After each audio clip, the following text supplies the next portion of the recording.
Hi, this is Shannon from CritterKnitterCrafts, and this is the cat body shaping video. So with the same yarn that you used to knit the body of the cat, you're going to thread a needle and you're going to make stitches that are going to shape the eye indentions, and then you're going to shape back and forth, stitch back and forth to make the bridge of the nose. And so this you're going to keep shaping until you find the appropriate shapes that you feel like make the cat look more realistic. So I usually start at the back or the base of the head and pull through, and then I'll find a spot where I want one eye to go and then the other eye, and then I'll work on the nose and the bridge of the nose.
So after you've gotten the head how you want it to be, we're going to work next on the back hip.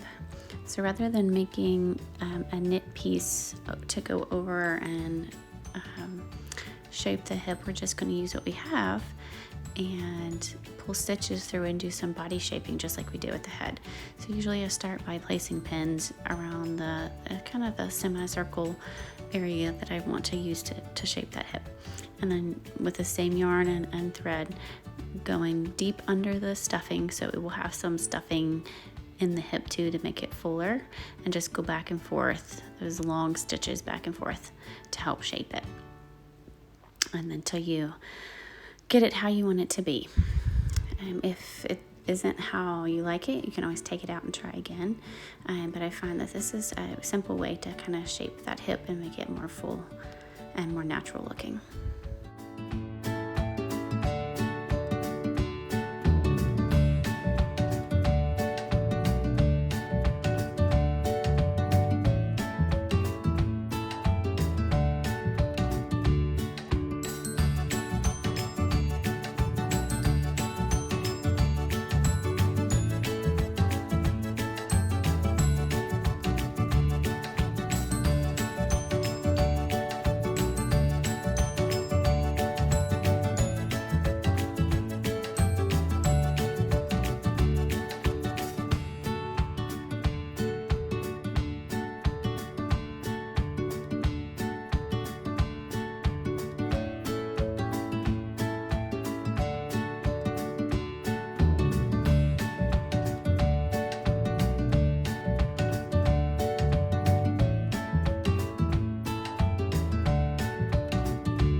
So the last bit of shaping you have to do is the front hip, and you will do the same thing that you did for the back. Place your pins in the kind of semicircle, half circle area that you want to do to shape that front hip. I usually don't make it quite as large as the back one.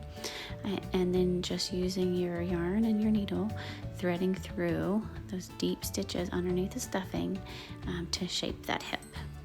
And again, if you don't like how it turned out, you can kind of snip those stitches or loosen them up and try again.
So after you are finished shaping your kitty, you can brush it. So I use a pet brush. I think it's a cat brush, and just brush and brush and brush and brush and brush. The more you brush, the more kind of fur-like feeling you will create.